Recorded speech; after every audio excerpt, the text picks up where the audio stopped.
Vamos a compartir los próximos minutos aquí en estudios de BTV Noticias con el expresidente de la República, ex senador, ex diputado, ex ministro. No sé qué pasará por la cabeza del invitado cuando recorre estos últimos 25 años de su vida. Yo a los expresidentes le digo presidente, usted lo sabe, pero a usted le voy a decir Pepe. Usted me dijo, dígame Pepe. Bienvenido. Muchas gracias. Encantado de estar acá. Lo mismo para mí. Uno supone que... No supongo nada, le voy a preguntar. Vio que hay dos temas de rigurosa actualidad en el arranque del informativo. Por ejemplo, cuando la ministra de Economía hoy a las 11 de la mañana anuncia, bueno, los resultados de la economía y sobre todo las perspectivas macroeconómicas. ¿Lo sigue eso o lo mastica despacio después? ¿O tiene alguien que lo llama y le dice, mira, lo que dijo la ministra va por acá, Pepe? ¿Sabe lo que me dijo Lula hace pocos días, Javier? Dice, Pepe, estoy furioso con los economistas. Todos de izquierda a derecha, todos son todo lo mismo. Todos los macronúmeros, todo el equilibrio fiscal, el investment, pero ¿y la gente? Con ese sentido común de Lula, ¿no? Que sigue siendo un dirigente sindical. Crece todo... Y algo de eso hay. ¿Por qué? Está todo muy lindo. Pero el 70 y pico % de las personas en Uruguay o viven de salario o de jubilación y pensiones. 70 y pico %.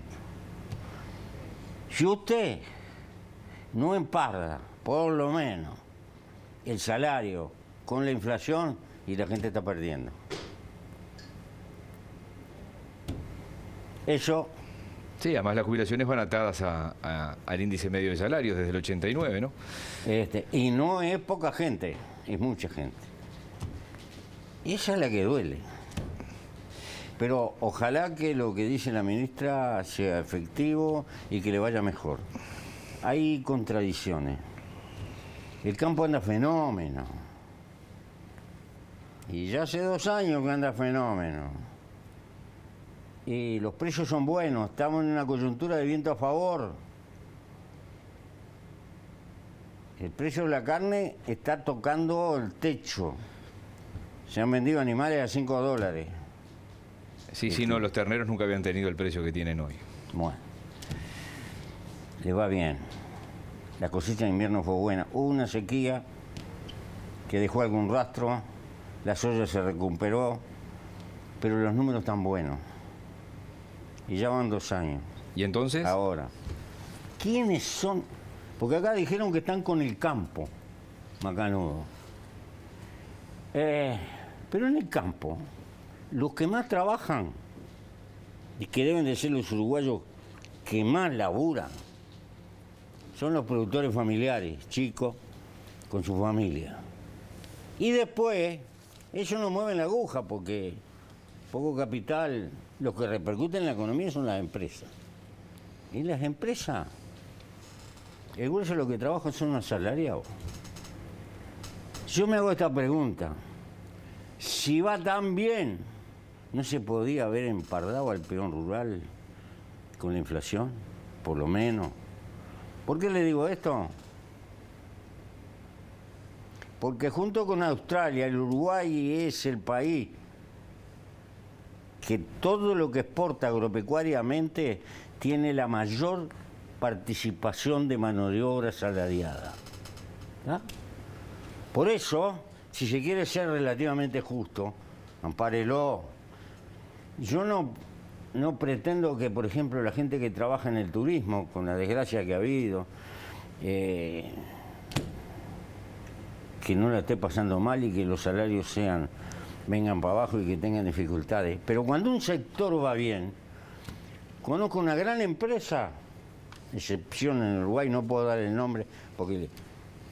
Lo manda al frente. No. ¿Sabe lo que hizo? Una gran empresa. Le regaló como 40.000 pesos a cada trabajador porque le fue bárbaro.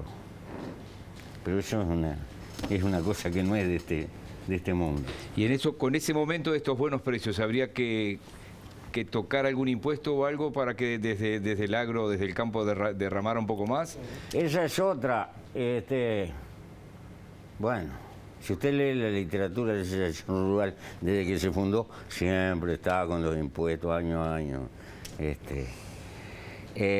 Ahora están preocupados porque el dólar se está devaluando. Me gustaría que pidieran... Estamos en cambio climático, ¿no? Es lo que dicen los expertos. Tenemos 12, 13 millones de vacas y 8 de ovejas. Son rumiantes. El rumiante, cuando hace calor, el estrés calórico para el rumiante es peor que el frío. Porque la función fisiológica de asimilar el forraje le genera calor. Cuando hace mucho calor, aunque tenga comida, merma en la comida.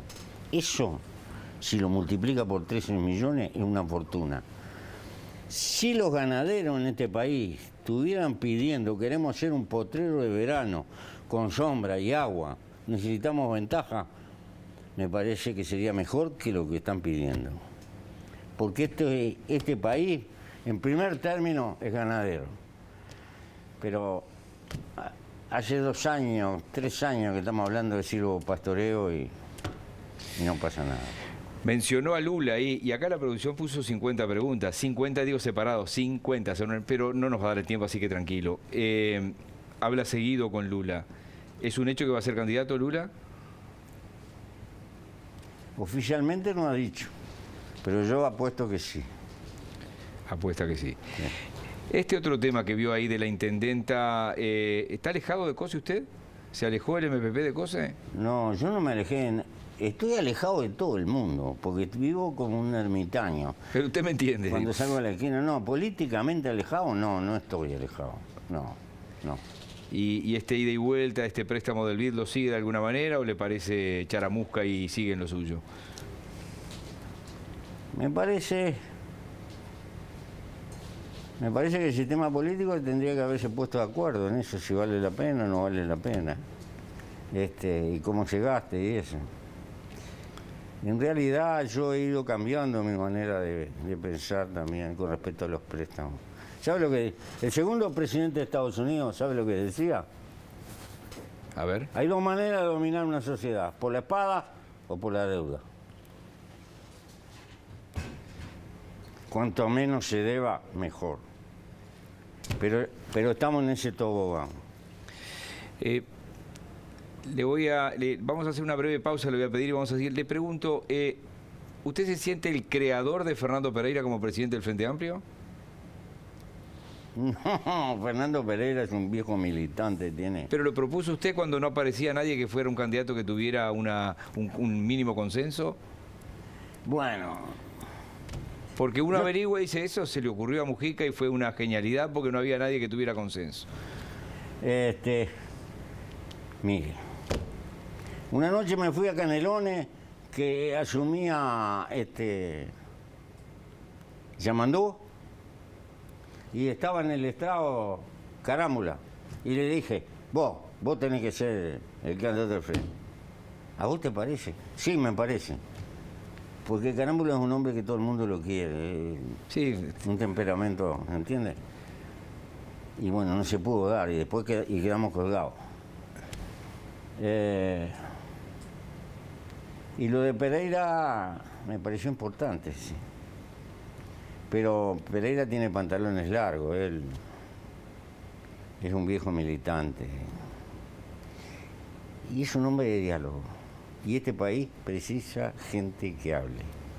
La democracia representativa necesita conversar, intercambiar. Dialogar significa te doy para que tú me des.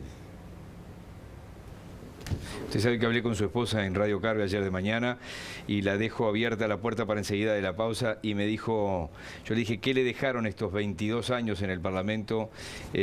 Una gran enseñanza por dentro de cómo funciona el país, me dijo. Pero ya venimos. Estamos con el expresidente José Mujica aquí en BTV Noticias. Ya volvemos. El desafío es hacer una entrevista con José Mujica en un informativo, donde los tiempos son tiempos de informativo. Le decía que ayer hablé con Lucía Topolansky, la senadora Topolansky, su esposa, y me decía que los 22 años, entre otras cosas, en el Parlamento le habían dejado una gran enseñanza de cómo funciona un país. Es decir, de que algunas cosas son posibles y otras no tanto, y que otras hay que negociarlas. Estos últimos 25 o 30 años de su vida, comparados con los otros 30 anteriores, ¿qué le han dejado? Y una percepción de las complejidades del país. A veces he dicho, para presidente tendrían que elegir a un comandante bombero, porque es un apagador de incendio permanente. Pero el Parlamento tiene muchos defectos, pero adquiere un gran valor cuando no lo tenemos. Porque allí van todos los reclamos, todas las quejas, todas... y eso es importante para una sociedad. Y es importante que los parlamentarios se den cuenta que tienen que cumplir una función de transmitir a la propia sociedad, pero está con la oreja para aprender. ¿Sabe cuándo entendí los problemas de navegación que tiene el grano en este país? Un día que estuve discutiendo con él. Y así, yo fui ministro de Agricultura. ¿Y sabe quién? Esa discusión hace 60 años, a comienzo de la década del 60. No, con Erro, el exportador de grano. Ah, con Erro ahora, está, perfecto. No, porque Erro también estaba en el ministerio. No, pero lo único que pega es el apellido. Y sabe, sorpresas como esta. Yo estaba en el Ministerio de Ganadería, estaba Pipa, un montón de técnicos que me hacen cálculos, después agarré la Gomera, para tener una idea de lo que iba a pasar con el maíz, lo que iba a pasar con el precio del trigo y eso. Llamaba a GAR por teléfono y el viejo me mandaba una pichi santo. ¿Por qué? La sociedad tiene en distintos rincones gente que no necesariamente piensa como uno piensa, pero saben en lo que están metidos. Y uno tiene que tener la oreja para escucharlo, para aprender de cosas que de otra manera ni idea tiene. Por eso el parlamentario tiene que tener mucha oreja y hablar con mucha gente. Y uno a veces recibe aportes increíbles. Y no es la primera vez que lo dice eso. Alguna vez me dijo usted cuando estaba por asumir, cuando habló frente a los empresarios en Punta del Este, que había que escucharlos. ¿Sí? Eso no se... hay gente que sigue hablando de la lucha de clases. Y usted sale con esto diciendo, yo les meto oreja, ellos son los que saben. Hay muchas cosas que hay que preguntárselo a los que saben. Porque las clases sociales existen. No se puede negar. Y cada una ha cumplido un papel histórico y además tienen memoria y tienen historia. No son lo mismo los señores feudales del siglo VIII, IX, caballeros de la guerra que vivían poco menos que en cuarteles, con los señores feudales del siglo XV, llenos de bucles y amanerados, que vivían espléndidamente. En la propia génesis de una clase social también hay historia y hay cambio. No es lo mismo la conducta. Entonces, la conducta de los fundadores del capitalismo, que estaban algunos contra el derecho de herencia y otros que le tenían odio a los feudales por atorrante, por no trabajar, con un sentido del ahorro y una mística del trabajo, no comulgan mucho con el capitalismo financiero contemporáneo, que hace dinero por arte de magia. Es decir, ha habido también evoluciones. De todo eso, matices hay que aprender. Olfateo que ha estado repasando y mucho, cómo me gustaría que esto fuera larguísimo. Le pregunto, hace algunas semanas me dijo, no quiero hablar de la LUC, no quiero hablar en detalle de la LUC, pero le tengo que hacer una pregunta. ¿Usted lo toma como una elección a medio camino? ¿Esto es a favor o en contra del gobierno? No. ¿Cómo elección a medio camino? No hay ningún cuestionamiento de poder. Porque el Poder Ejecutivo y el Poder Legislativo siguen funcionando como están, constituidos como están. No hay cambio de intendente, no hay cambio en nada. era mucho más cuestionadora el plebiscito por las empresas públicas, porque eso sí cuestionaba toda una línea de gobierno. Pero ha tomado esto, el gobierno este le da una importancia tan fenomenal que me asusta. Sí, uno ve también que desde el Frente Amplio y desde el PIT-CNT también se le da una importancia. Sí, claro, es mutuo. Es mutuo. Pero yo estoy fuera de Troya, por supuesto, que voy a votar rosado y acompaño a mis compañeros. Pero estoy pensando en otra. ¿Sabe una cosa? Hemos entrado en el tiempo de la civilización del conocimiento. Y aquí hacia adelante el conocimiento tiene tanta o más importancia que el capital. Y el resultado de los países va a ser el resultado promedio de la capacidad de su población. O nos subimos al desarrollo, pero no por el desarrollo en sí. Necesitamos una fortuna para meter en la cabeza a nuestros muchachos. O de lo contrario, nuestros muchachos van a quedar como parias de la historia, como humanidad sobrante. Y eso se llama priorizar el interior. Este país necesitaría ser un poco más federal, una reforma constitucional que la recaudación impositiva por constitución haya que gastar ciertas cosas en el interior, sí o sí. Porque acá en este país todos hablamos de descentralización, pero si no descentralizás la mosca... Sé que usted logró la UTEC, no logró lo que quería... ¿Sabe lo que me costó? Bueno, tampoco no pudo lograr lo que muchas veces me dijo que quería hacer con la UTU. En algún momento también dijo que después estuvo en un libro, dijo... que había que pegarle un boleo a algunos personajes de sindicatos, de la enseñanza. Me pusieron un montón de naranjo en la puerta y de quinotos, arbolitos, en la casa de gobierno me trajeron. ¿Sabes lo que hice yo? Los plantó. Lo mandé para Anchorena y se lo hice plantar allá. Allá están en Anchorena. Cosas. Pero bueno, yo también, cuando era joven, le tiré piedra a Luis Valle. Y el tipo se fue del gobierno sin quererle firmar al Fondo Monetario Internacional. ¿Se da cuenta? La última que le pregunto, ¿sí o no a un TLC con China? ¿Sí o no a un TLC con China? Se puede hacer, pero necesitamos que nos acompañen algunos de los vecinos, porque no tenemos estatura para semejante mascada. Y creo que si a los chinos les interesa, los chinos tienen necesidad de asegurarse la comida, y el Mercosur es una retaguardia en materia de comida. Si nos dan pelota es porque quieren con la región. Le agradezco, se ha venido expresamente. Sé que a esta altura del año le gusta andar de bermuda, descalzo, de chancletas, así que le agradezco especialmente estos minutos. Además, la escalera no es muy amigable tampoco. Ya les hice la gestión. ¿Que la gestión de que de poner un ascensor? No, seguro. O que se lo lleven en parihuela. Gracias, Pepe. El expresidente José Mujica, ya venimos.